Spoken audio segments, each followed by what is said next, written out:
você veja, os autos do processo não são instrumento de manipulação? Não estão os dois ali tentando manipular o juiz? Então ele diz, não quero ser manipulado, então não vou ler nada disso, mas senão eles vão me enrolar. Mas é claro que, veja, todo e qualquer discurso, sobre o que quer que seja, ele tem que ser interpretado primeiro como discurso do agente. Ou seja, o sujeito diz uma coisa, esta é a definição que ele está dando dele mesmo. Tá certo? Seja com o intuito de te manipular, seja com o intuito de se justificar, este é o primeiro nível de entendimento do texto que você tem que ter. Depois, no segundo nível, todo e qualquer discurso é resposta a um outro discurso. Então, contra quem ele está falando? Então, daí você começa a articular a autodefinição que o sujeito se dá e articula numa outra. Em terceiro lugar, todo e qualquer discurso é um componente de uma situação de discurso. Então, quando você pega, primeiro, a autodefinição do agente. Segundo, a relação que ele tem com o seu antagonista, o seu parceiro, etc, etc. E terceiro, ele, quando um componente da situação, fala, bom, se você, depois de tudo isso, você conseguir ser manipulado pelo discurso, é porque tu é muito burro. Tá certo? Agora, você é manipulado por quê? Porque você não faz essa análise. Ou quando faz, você já tem, vamos dizer, uma desconfiança seletiva. E a desconfiança seletiva, você oculta a sua própria posição dentro da coisa. Você pode dar uma descrição até exata do fenômeno que você está dizendo, mas você está ocultando a sua função lá dentro. É o que fazia Theodor Adorno. A indústria cultural é financiada pelo capitalismo. Quem financiava a escola de Frankfurt?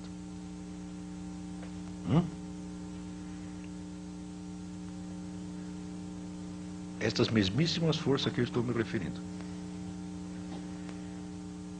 Então, agora, se o teu dinheiro vem de lá, tá certo? É porque, não porque você esteja servindo necessariamente a interesses escusos, não é disso que eu estou falando.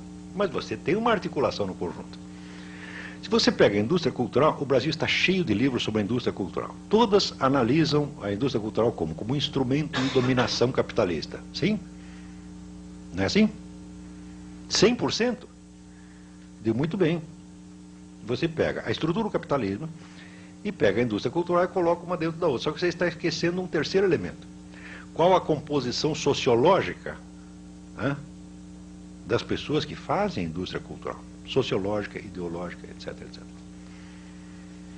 Se você perguntar assim para mim, olha, se você pegar toda a indústria cultural brasileira, pergunta assim, quantos moralistas reacionários judaico-cristãos tem na indústria cultural?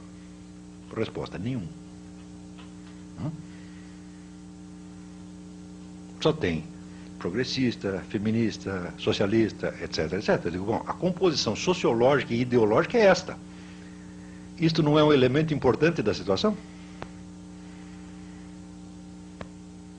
Estão compreendendo?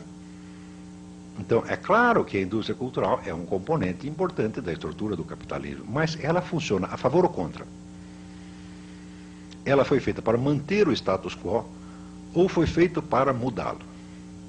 E para mudá-lo, vamos dizer, transferir o poder da mão dos capitalistas para a mão de quem?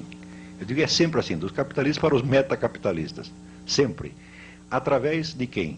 Dos bons serviços prestados pela intelectualidade esquerdista, incluindo Theodor Adorno. Então, quando um sujeito ele entende, ele consegue descrever fenômenos da realidade, mas ele não sabe qual é o papel que ele está tendo ali, ele está como que em estado de transe, estado de hipnose. Ele é um sujeito que está representando uma peça, mas ele esqueceu que é peça. Ele acha que é realidade. É isto que eu chamo, é um estudo que eu fiz, chama paralaxe cognitiva. Paralaxe cognitiva é quando o eixo da descrição que o sujeito dá da realidade não coincide com o eixo da sua situação existencial. Então é como se ele estivesse aqui, mas ele está descrevendo esta sala como se ele estivesse lá na outra rua. E uma coisa não combina com a outra.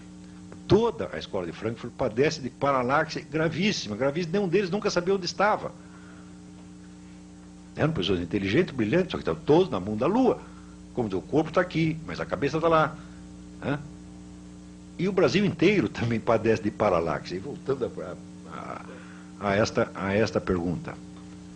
Nós sempre estamos analisando as coisas, não desde a nossa experiência real. É difícil, você analisar desde a experiência é difícil. Por quê? Porque a experiência não vem com nome, não vem com palavras, tá certo? Ela sempre vem confusa. E você fazer todo o trabalho de abstração que vai da sua experiência singular, conseguir expressá-la em termos gerais, é dificílimo. Então o que você faz? Você pega os termos que já estão prontos.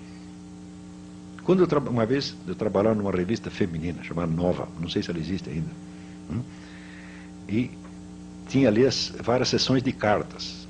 As mulheres escreviam, e uma escrevia para conselheiro pedagógico, outro para conselheiro jurídico, outro para conselheiro médico.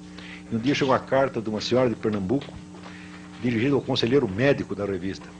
E ela dizia assim: doutor, eu estou com um grave problema de ejaculação precoce. É claro que ela não tinha este problema, ela tinha algum. Não sabendo expressá-lo, ela expressou, né, pegou uma expressão padronizada e disse: deve ser isso. As nossas análises são todas assim. É mulher se queixando de ejaculação precoce, homem se queixando de problemas menstruais. Eu digo, bom, algum sofrimento você tem, mas não deve ser esse. Está entendendo? Então, nós precisamos começar a tentar dizer a nossa experiência, por mais difícil que ela seja. Ela não tem nome. Agora, não vai pegar assim esses vamos dizer, conceitos prontos e tentar se virar com eles. Isso nunca dá certo. É melhor você chegar e dizer: olha, eu tenho um problema qualquer que eu não sei o que é, do que você se queixar de um problema que você não tem nem pode ter.